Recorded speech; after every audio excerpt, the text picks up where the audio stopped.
Bonjour coach, Vincent Duluc à l'équipe. Vous n'êtes pas très loin quand même du niveau de la saison dernière, mais on a l'impression qu'il manque encore un tout petit quelque chose. Dans quel domaine vous avez envie de récupérer ce petit quelque chose? Et est-ce que par exemple, ça peut toujours être un peu athlétique par rapport à l'été que vous avez connu? Et bueno, on est dans la partie importante de la saison et on est en train de récupérer des joueurs blessés et je pense que c'est le meilleur moment de la saison et il faut bien préparer les matchs, il faut être attentif et je pense que c'est un moment important dans la Champions League parce qu'il arrive les 2 derniers matchs et les matchs que j'espère demain dans un stade exceptionnel. C'est un stade joli et avec en face à une équipe comme Sporting de Portugal est compliqué parce qu'ils sont une équipe avec des joueurs de qualité, ils aiment avoir le ballon, ils défendent bien et ce serait compliqué, peut-être similaire à ce qu'on a vu à Bilbao contre l'Athletic.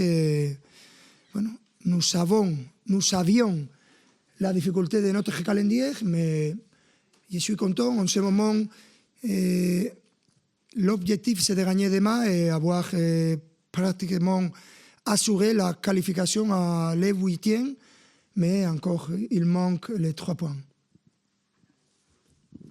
Bonjour Louis, Dominique Serrac, le Parisien. Malgré tous les problèmes cette saison, malgré toutes les blessures, les meilleurs matchs du PSG, c'était en Ligue des Champions. Comment vous l'expliquez que l'équipe se transforme en Ligue des Champions? C'est facile à expliquer. Il n'y a pas meilleure compétition pour montrer les niveaux individuels et collectifs de l'équipe. Et je peux comprendre que les joueurs et l'équipe aiment jouer ce type de match. C'est normal. Mais je pense que la trajectoire de l'équipe pendant cette saison particulière, c'est la même. Tu peux valoriser. Et c'est la même chose que ça a passé l'année dernière. Que en termes de performance, pour moi, la saison dernière, dans les débuts de la saison, en termes de jeu, ça a été exceptionnel. La même ligne d'équipe qui domine les matchs et qui joue très bien. Et on savait de la difficulté de gagner les premiers matchs dans la Champions League pour notre manque d'efficacité, mais le reste, c'est très similaire. Pour moi. Bonjour. Que c'est l'important. Bonjour, Baptiste Bécard de l'AFP. Vous aviez insisté sur le fait que Ousmane Dembélé ne devait pas juste être un leader pour marquer des buts, mais aussi pour exercer le pressing. Est-ce que demain, c'est ce que vous attendez de lui dans un stade justement qu'il va falloir dompter, donc être la première pointe du pressing? Bien sûr, comme il a fait l'année dernière, comme il a fait cette année chaque fois qu'il a joué. Et j'ai parlé après les matchs de ce dernier match de ce que j'ai pensé sur les matchs. On a eu des difficultés la première mi-temps, mais la deuxième mi-temps a été très, très meilleure. Et Ousmane, il est un leader dans la pelouse, sur le terrain. Et c'est beau quand tu veux un joueur avec cette qualité individuelle qu'il a montré dans les débuts, mais aussi avoir cet caractère pour presser et pour montrer à l'équipe dans chaque action qu'il est prêt à presser les centrales et les gardiens. Et c'est le meilleur leader fait ça avec l'exemple. Et je suis très content de revoir Ousmane Dembélé dans son niveau.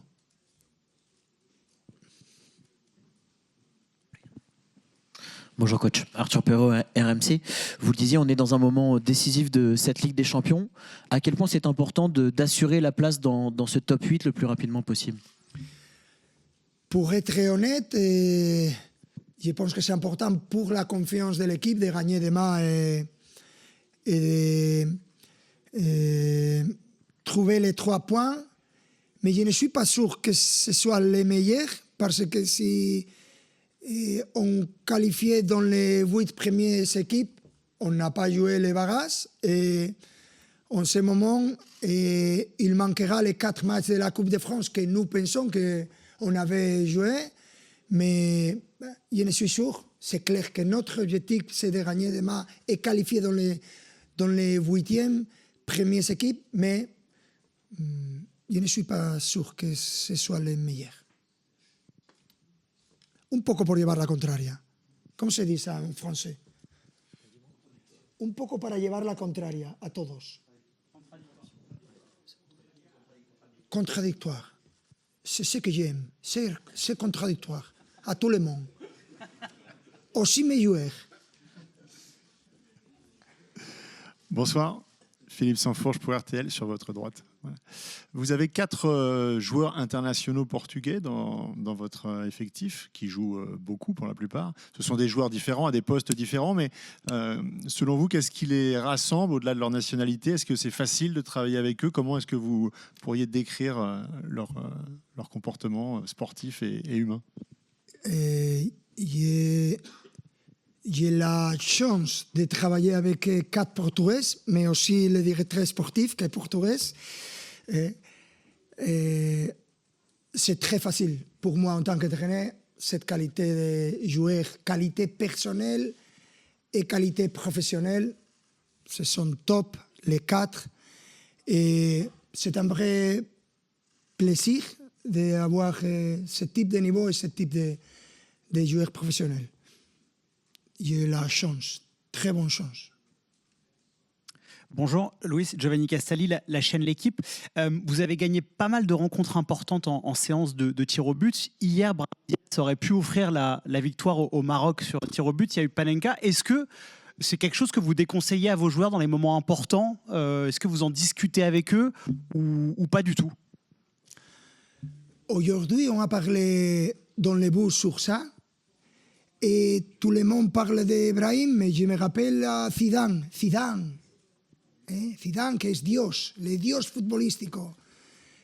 Il a fait dans un mondial un Panenka. Et je me rappelle beaucoup de joueurs. Sergio Ramos, il faisait un Panenka dans un match très important. Beaucoup de joueurs qui faisaient ça. Et quand tu marques ce type de penalty, personne ne dit rien. Tout le monde applaudit. Mais quand tu rates ce type de match, il y a beaucoup d'opinions très mauvaises sur ce joueur.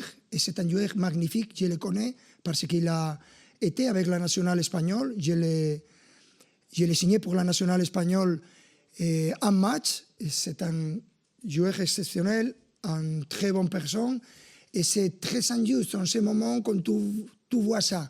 Je peux comprendre que c'est difficile d'accepter ça, et ça a été bizarre, tout le monde le peut dire, mais il faut être un petit peu... C'est un sport, rien de plus. C'est un sport, il faut montrer que tu peux gagner, mais aussi perdre. Rien passe si tu gagnes et si tu perds. C'est un sport, et c'est plus important les valeurs que tu peux montrer à les jeunes, à la jeune gens, et rien d'exagéré. Ce n'est pas un assassin ni une personne mauvaise. Je pense que c'est important de vous que vous avez cette force pour montrer votre opinion, de respecter, d'entendre que ce n'est pas facile d'être un joueur jeune. Et dans ce moment, c'est un moment difficile, de beaucoup de pression, et c'est ce que je veux dire. Bonjour coach, Ilias Peters, 90 000. Coach, vous avez évoqué vos 4 joueurs portugais, mais demain l'un d'eux sera absent. João Neves n'est pas dans le groupe. Il était déjà absent face à Lille ce week-end. Que pouvez-vous nous dire sur son état de santé et sur sa durée d'indisponibilité? Merci. Rien, il n'y a pas d'importance. Seulement que pendant la saison, il y a des moments dont un joueur montre un petit problème qui peut arriver à être blessé. Il n'est pas blessé. D'importance, c'est rien, mais nous ne voulons pas prendre de risques avec aucun joueur, et en ce moment, je pense qu'il a amélioré beaucoup. Si cette match c'était en finale, il peut jouer, mais on continue avec notre mentalité de pas de prendre aucun risque avec aucun joueur. Bonjour coach, Bruno Salomon, Radio France.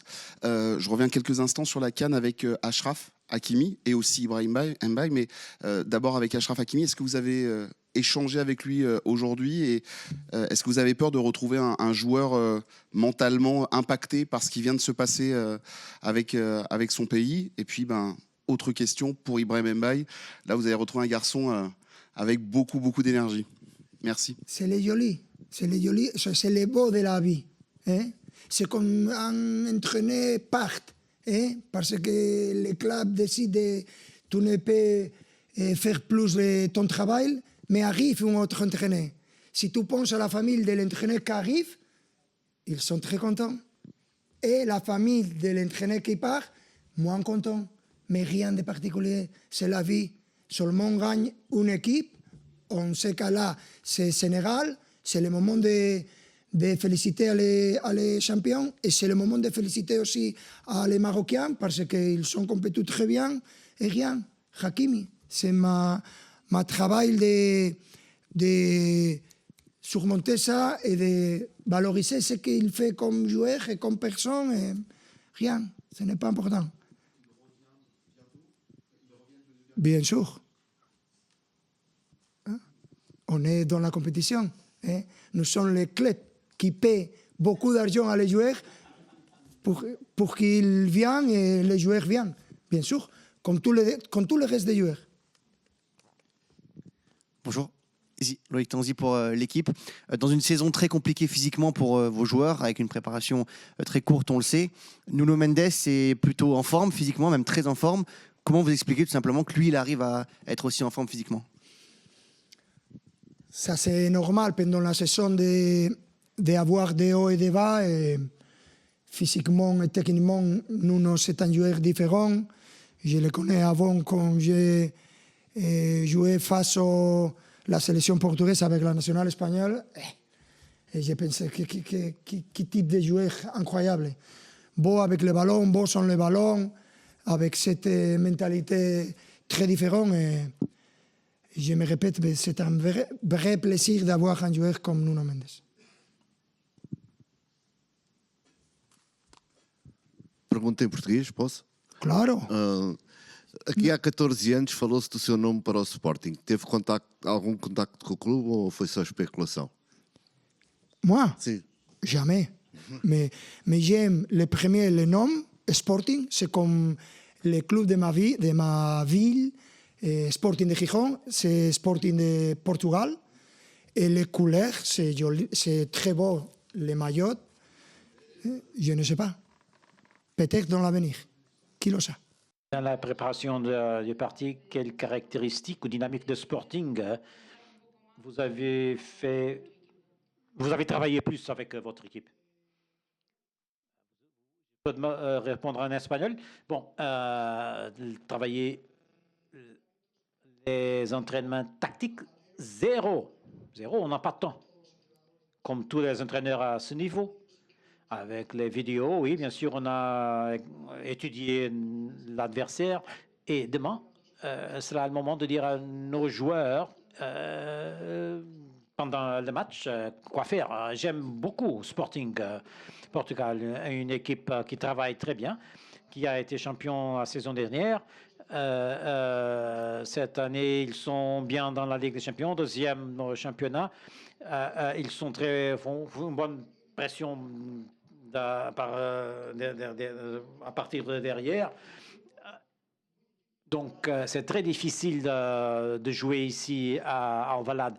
On va faire face à une équipe très complète qui joue très bien avec et sans le ballon. Donc, c'est pas facile d'avoir tout ce niveau dans une équipe. Ça va être compliqué, mais on sera motivé pour gagner ce match difficile demain. Dernière question. Vous avez 4 joueurs portugais dans l'équipe. Vous avez déjà dit que c'est un plaisir à les entraîner.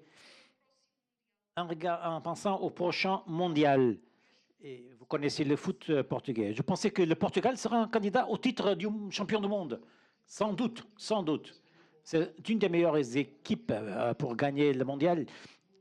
Mais il y a d'autres, bien sûr, notamment l'Espagne.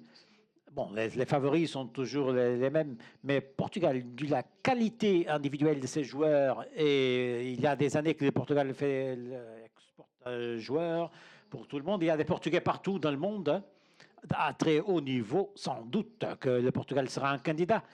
Et le sélectionneur espagnol a déjà dit que c'est un mix très intéressant. Donc c'est sans doute une des équipes, de la qualité individuelle des joueurs, qu'on imagine. C'est une référence. Il leur manque un mondial.